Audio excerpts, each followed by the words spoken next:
Tỷ phú Elon Musk đang áp đặt ảnh hưởng và quyền lực tới hàng loạt cơ quan chính phủ Mỹ với tốc độ và cường độ chưa từng có tiền lệ. Kể từ khi tỷ phú Elon Musk được Tổng thống Donald Trump bổ nhiệm làm nhân viên chính phủ đặc biệt, đội ngũ trong ban hiệu suất chính phủ của ông đã có thể tiếp cận những hệ thống dữ liệu và tài chính nhạy cảm nhất với tốc độ chóng vánh, gạt sang bên cảnh báo từ các viên chức chuyên nghiệp rằng họ đang phá vỡ những quy trình quan trọng. Nhóm của Musk đã nhanh chóng hành động để đóng cửa hàng loạt chương trình liên bang. Thậm chí, toàn bộ cơ quan phát triển quốc tế Mỹ, đơn vị chịu trách nhiệm tiến hành các hoạt động cứu trợ nhân đạo và hỗ trợ phát triển trên toàn thế giới, đang nằm trong tầm ngắm của ông và đối mặt nguy cơ đóng cửa. Được Tổng thống Trump trao quyền, Musk đã tiến hành một cuộc chinh phạt, thần tốc, không giới hạn chống lại bộ máy quan liêu liên bang mà theo giới chuyên gia có thể gây ra những hệ lụy sâu rộng. Những hành động quyết liệt của tỷ phú giàu nhất thế giới nhằm vào các cơ quan chính phủ đã thách thức thẩm quyền quốc hội và có nguy cơ xâm phạm tới các biện pháp bảo vệ giới công chức Mỹ. Nó cũng là bằng chứng cho thấy quyền lực mà một cá nhân nhận được từ cái bóng của ông chủ Nhà Trắng có thể lớn đến mức nào. Tốc độ và quy mô chiến dịch của Musk đã gây sốc cho các công chức, những người vẫn chưa thể hiểu rõ chuyện gì đang xảy ra với hệ thống của mình. Quý vị và các bạn nghĩ sao về tốc độ và quy mô chiến dịch của Musk? Hãy chia sẻ và bình luận cảm nghĩ của bạn bên dưới video. Để ủng hộ kênh, hãy bấm thích video và bấm đăng ký kênh Hồ Sơ TV. Và cũng đừng quên bấm nhận tất cả các thông báo để đón nhận những video mới nhất. Theo hai công chức giấu tên, các nhân viên cấp cao Nhà Trắng đôi khi cũng thấy mơ hồ về quyền lực thực sự của Musk. Một trợ lý của Tổng thống Trump cho biết Musk hiện hoạt động với mức độ tự chủ mà hầu như không ai có thể kiểm soát được. Musk, lãnh đạo duy nhất của Ban Hiệu suất Chính phủ, cơ quan được lập ra nhằm tinh giản bộ máy chính phủ Mỹ. Ông Musk luôn sẵn sàng làm việc vào các ngày nghỉ cuối tuần là siêu năng lực giúp ông có lợi thế hơn đối thủ. Đối thủ mà ông nhắc đến chính là các công chức liên bang. Rất ít người trong bộ máy hành chính thực sự làm việc vào cuối tuần. Điều đó giống như việc đợi đối thủ rời sân trong 2 ngày, ông Musk đăng trên X. Theo giới phân tích, chưa một nhân viên chính phủ Mỹ nào có mức độ xung đột lợi ích chồng chéo như Musk. Và cũng chưa một người nào không phải viên chức chuyên nghiệp toàn thời gian nhưng lại có khả năng định hình lại lực lượng lao động liên bang như vậy.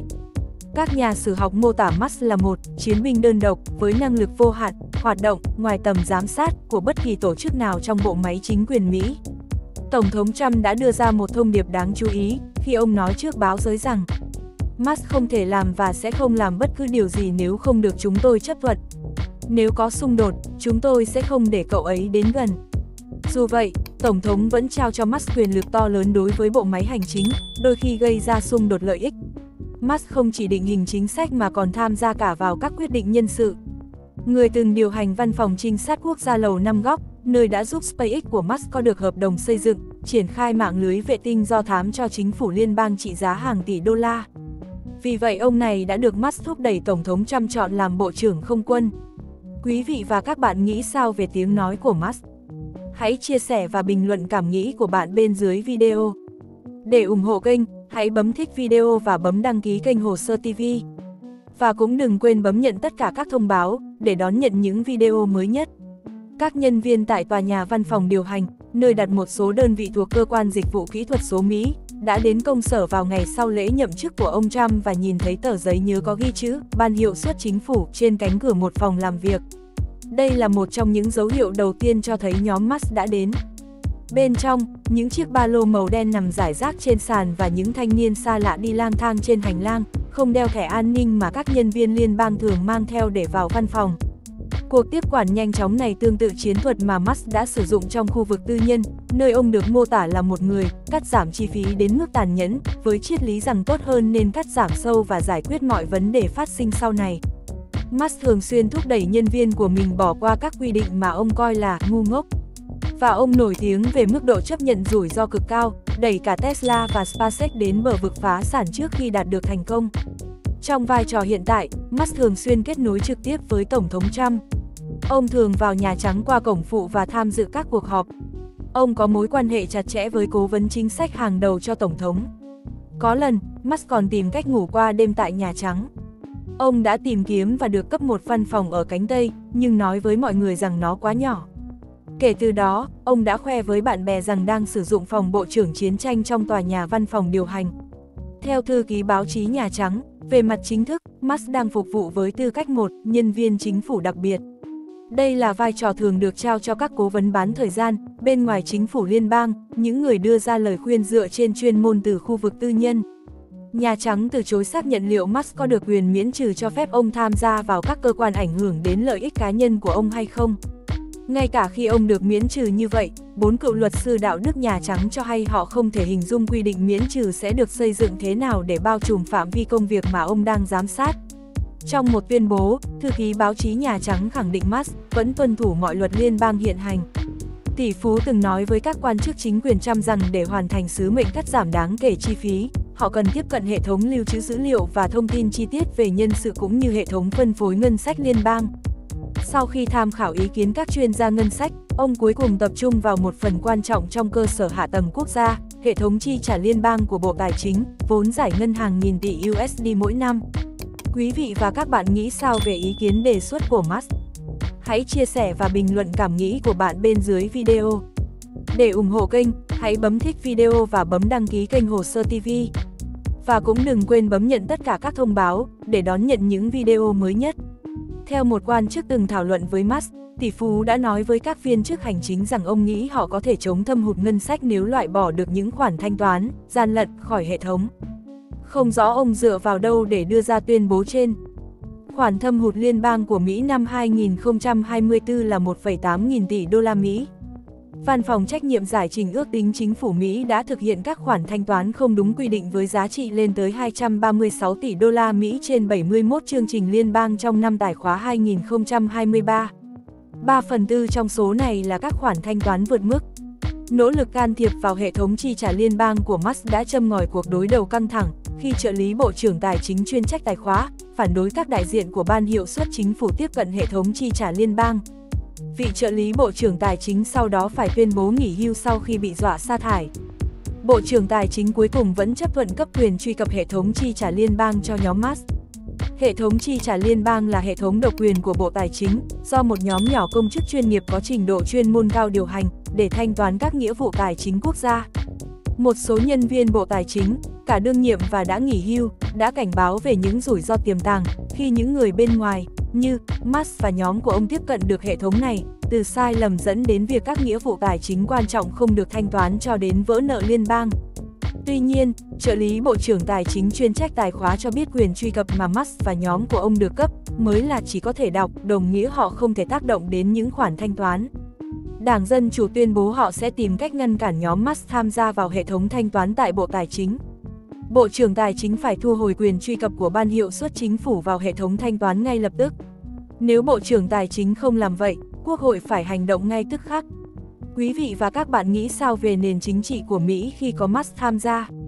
Hãy chia sẻ và bình luận cảm nghĩ của bạn bên dưới video. Để ủng hộ kênh, hãy bấm thích video và bấm đăng ký kênh Hồ Sơ TV. Và cũng đừng quên bấm nhận tất cả các thông báo để đón nhận những video mới nhất. Một kênh quan trọng khác là cơ sở dữ liệu nhân sự chính phủ, do Văn phòng Quản lý Nhân sự điều hành, nơi Musk đã nhanh chóng khẳng định ảnh hưởng của mình. Theo các nguồn thạo tin, ít nhất 5 người từng làm việc cho Musk đang nắm giữ các vai trò quan trọng tại văn phòng này. Tuần trước, Văn phòng Quản lý Nhân sự đã gửi một email cho khoảng 2 triệu nhân viên liên bang, cung cấp cho họ tùy chọn thôi việc nhưng vẫn được trả lương đến hết tháng 9. Dòng tiêu đề của email, thời điểm quyết định, tương tự thông điệp mà Musk đã sử dụng trong email ông gửi tới nhân viên Twitter để cung cấp cho họ các gói thôi việc vào cuối năm 2022. Từ đó đến nay, Musk liên tục quảng bá nó trên mạng xã hội, gọi đây là lời đề nghị rất hào phóng. Ông chủ Tesla còn đang tỏ ra hứng thú với cơ quan dịch vụ công, nơi có nhiệm vụ quản lý và điều hành các vấn đề về hành chính và nguồn lực cho những cơ quan liên bang khác. Chức năng chính cơ quan dịch vụ công là quản lý bất động sản, mua sắm hàng hóa, dịch vụ, quản lý công nghệ thông tin, vận chuyển và hậu cần. Trong chuyến thăm cơ quan dịch vụ công tuần trước, Musk đã nói chuyện với giám đốc điều hành mới của cơ quan. Sau cuộc họp, các quan chức cơ quan dịch vụ công đã bắt đầu thảo luận về kế hoạch cắt giảm ngân sách 50%, theo những người biết rõ về cuộc thảo luận. Giám đốc điều hành mới của cơ quan dịch vụ công đã nói với các nhân viên rằng, ông muốn họ áp dụng một kỹ thuật gọi là ngân sách dựa trên số 0, cách tiếp cận mà Musk đã triển khai trong quá trình tiếp quản Twitter hay tại các công ty khác của ông. Ý tưởng là giảm chi tiêu của một chương trình hoặc hợp đồng xuống mức 0, sau đó thảo luận để có được số tiền tối thiểu cần thiết. Nhưng có lẽ gây chú ý hơn cả là việc Musk đang tìm cách phá bỏ cơ quan phát triển quốc tế Mỹ. Tổng thống Trump đã đóng băng các khoản viện trợ nước ngoài, song Musk còn muốn đi xa hơn thế. Chúng tôi đã dành cả cuối tuần để đưa cơ quan phát triển quốc tế Mỹ vào máy nghiền gỗ, Musk viết trên X. Ông trước đó gọi cơ quan phát triển quốc tế Mỹ là tổ chức tội phạm, cáo buộc cơ quan này tham gia các hoạt động bất chính. Tổng thống Trump cũng lên án, cho rằng cơ quan phát triển quốc tế Mỹ do những kẻ điên cuồng cực đoan điều hành. Musk cũng sử dụng chiến thuật tương tự trong quá trình tiếp quản Twitter năm 2022, trong đó ông mô tả ban quản lý trước đây của công ty là độc ác và nhiều nhân viên công ty kém cỏi khi phản đối những mục tiêu ông đề ra. Khi sa thải các giám đốc điều hành Twitter và giữ lại các gói trợ cấp thôi việc của họ, ông cáo buộc một số người tham nhũng và công kích cá nhân họ trên mạng xã hội.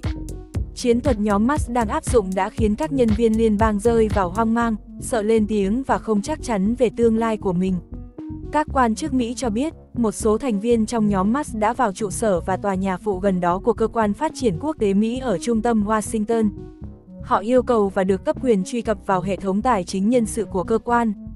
Trong thời gian này, một quản lý tạm quyền tại cơ quan phát triển quốc tế Mỹ đã cho khoảng 60 viên chức cấp cao nghỉ phép có lương và ban hành lệnh đình chỉ công việc, khiến hàng trăm nhà thầu có việc làm toàn thời gian và phúc lợi y tế bị sa thải. Cuối tuần trước, trang web của cơ quan phát triển quốc tế Mỹ biến mất.